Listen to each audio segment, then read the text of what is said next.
saya Ina. Di sini saya mau mengajak Bunda untuk belajar mengenai gizi buruk. Sebelumnya, kenalan yuk sama teman saya.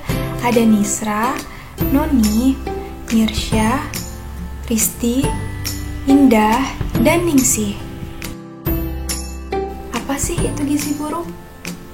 Gizi buruk adalah keadaan kurang gizi tingkat berat yang rentan terjadi pada balita usia 12-59 bulan. Menurut Kementerian Kesehatan, gizi buruk ditandai dengan berat badan per tinggi badannya kurang dari min 3 standar deviasi.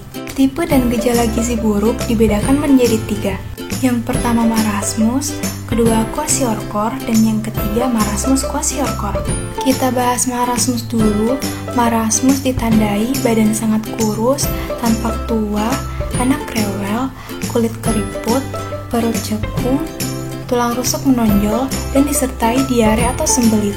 Tipe kedua ialah kwashiorkor, ditandai dengan adanya edema atau penumpukan cairan terutama pada punggung kaki, wajah membulat, anak rewel, pandangan sayu, terdapat kelainan kulit seperti kemerahan lalu berubah berwarna coklat dan terkelupas, rambut tipis, kemerahan seperti rambut jagung dan mudah dicabut, organ hati membesar, otot mengecil, terdapat penyakit infeksi seperti TB, anemia, dan diare.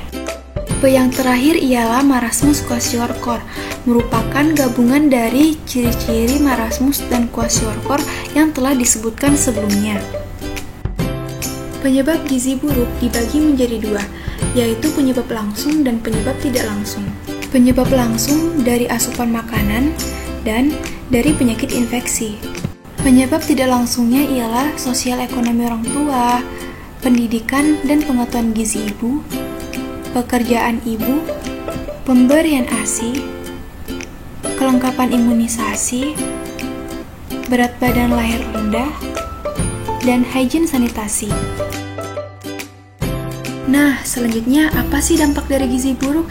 Gizi buruk dapat menyebabkan rendahnya tingkat kecerdasan, penurunan kemampuan fisik, gangguan pertumbuhan jasmani dan mental, stunting, kebutaan, serta dapat menyebabkan kematian. Bagaimana dengan pencegahan gizi buruk? Gizi buruk dapat dicegah dengan cara memberikan ASI eksklusif. ASI eksklusif ialah memberikan ASI kepada bayi sejak lahir hingga usia 6 bulan tanpa memberikan asupan lain. ASI merupakan sumber energi dan mengandung zat gizi penting bagi anak. Selanjutnya ialah memberikan MPASI tepat. MPASI atau makanan pendamping ASI diberikan mulai usia 6 bulan di mana pemberian ASI masih dilanjutkan. MPASI diberikan bertahap sesuai dengan usia anak. Tahap pertama usia 6 bulan ialah pengenalan MPASI di mana ASI masih diberikan saat anak meminta. Untuk makanan lemak kental diberikan 2 kali sehari, jumlahnya 2-3 sendok makan secara bertahap bertambah. Utamakan dari makanan pokok seperti nasi, kentang, dan sumber hewani seperti ikan, telur, ayam. Tidak lupa memperhatikan kebersihan. Contoh teksturnya bisa dilihat dari gambar ya bun. Tahap selanjutnya ialah usia 6-8 bulan, di mana anak masih diberikan ASI saat meminta. Bentuk makanannya lumat, agak kasar. Makan utama diberikan 2-3 kali per hari. Selingan atau snack diberikan 1-2 kali sehari dari buah atau kue yang dihancurkan. Jumlahnya 2-3 sendok makan secara bertahap bertambah hingga setengah gelas. Menu 4 bintang dan tidak lupa memperhatikan kebersihan. Contoh teksturnya ada di gambar ya bun. Sebelum ke tahap selanjutnya, kenalan dulu yuk dengan menu 4 bintang. Bintang yang pertama ialah sumber makanan pokok, yaitu terdiri dari nasi, jagung, ubi, kentang, dan makanan pokok lainnya. Lalu, bintang yang kedua ialah sumber vitamin A, buah, dan sayur yang terdiri dari mangga, jeruk, wortel, sayuran hijau seperti bayam, kangkung, dan lain-lain. Bintang yang ketiga ialah kacang-kacangan, dapat dari kacang merah, kacang hijau, kacang kedelai atau produk dari kacang kedelai seperti tahu dan tempe. Bintang yang keempat ialah sumber hewani yang diperoleh dari ayam, ikan, ati, daging, atau sumber hewani lainnya. Lanjut ke tahap usia 9-11 bulan.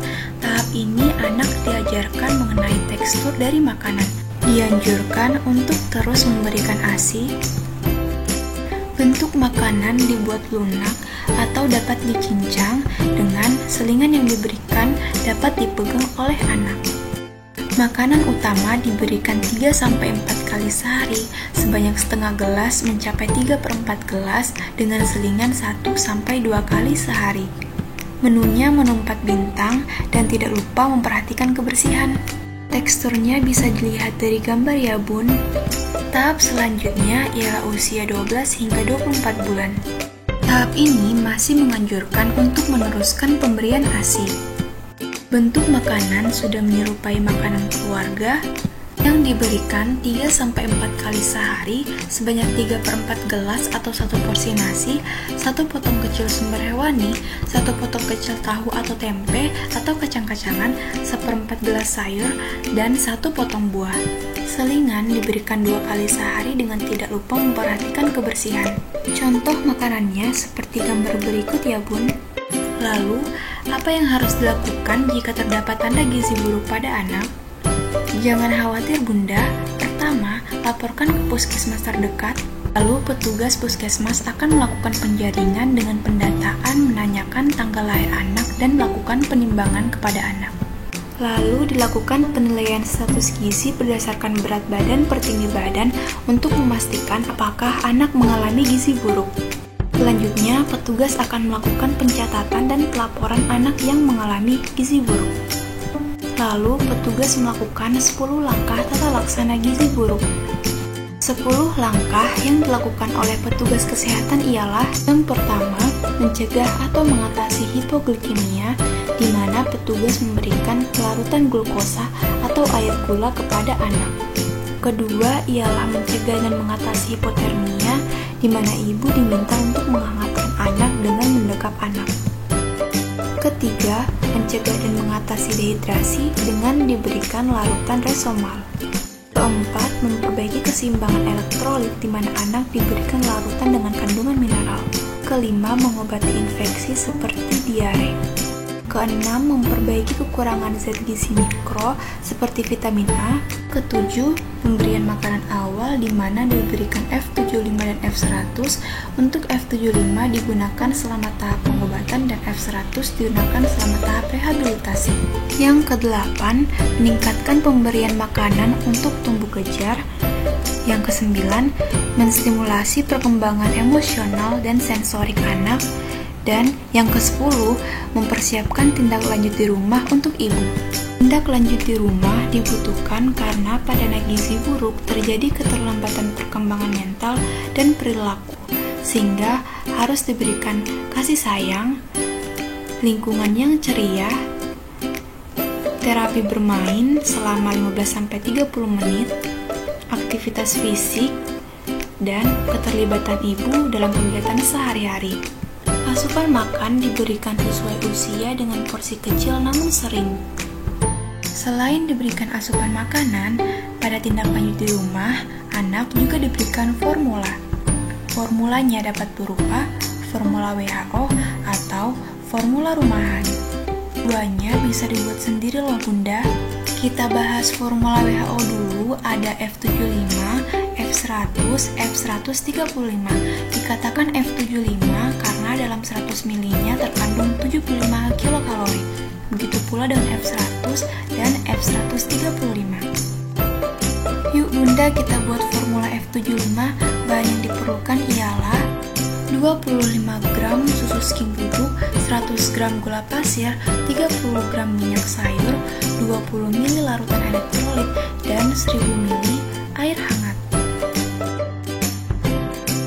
Cara membuatnya, siapkan bahan-bahan yang diperlukan, campurkan gula dan minyak sayur, aduk sampai rata dan tambahkan larutan elektrolit, masukkan susu skim sedikit demi sedikit, aduk sampai kalis dan membentuk gel, encerkan dengan air hangat sedikit demi sedikit sambil diaduk sampai larut dan merata hingga volume menjadi 1000 ml. Hasil akhirnya diperoleh 1000 ml formula F75 yang mengandung 750 kilokalori, 9 gram protein, laktosa 13 gram, dan lemak 30 gram, serta mengandung mineral seperti kalium, natrium, magnesium, zinc, dan tembaga. Bunda juga bisa membuat formula rumahan dari bahan pangan lokal yang mudah didapat seperti formula tempe, formula ikan, formula kacang hijau, formula tahu ayam, formula kentang, formula tempe wortel, formula tim ati ayam, dan formula jagung. Yuk Bunda, kita buat formula tempe wortel lunak. Tempe merupakan lauk nabati yang mudah dijumpai dan kaya akan zat gizi seperti protein, kalsium, vitamin B12, zat besi, dan masih banyak lagi. Sedangkan wortel merupakan sayuran sumber vitamin A dan juga mengandung zat warna alami yaitu karotenoid yang berfungsi sebagai antioksidan. Bahan-bahan yang diperlukan ialah 56 gram atau 1 potong besar tempe, 40 gram atau 6 sendok makan rata tepung beras, 17,5 gram atau 2,5 sendok makan penuh susu bubuk, 8 gram atau 1,5 sendok makan minyak goreng, 10 gram atau setengah jari telunjuk wortel, garam beriodium, dan air secukupnya. Cara membuatnya, pertama pastikan tangan bersih dan siapkan bahan yang diperlukan. Potong tempe menjadi lebih kecil lalu rebus selama 10 menit atau sampai empuk. Sambil menunggu tempe yang direbus, parut wortel.